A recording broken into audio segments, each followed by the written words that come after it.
so we have sanded our board. We've made it so that there are no splinters on this, and now we have arrived at my favorite part, which is distressing the board.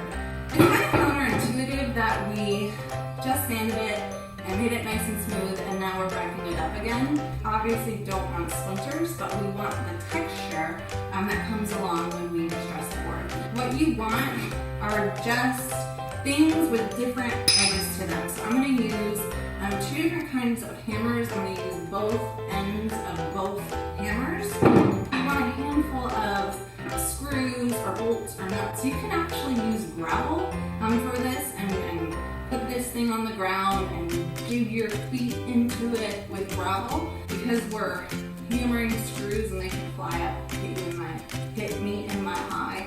I am going to use eye protection for this.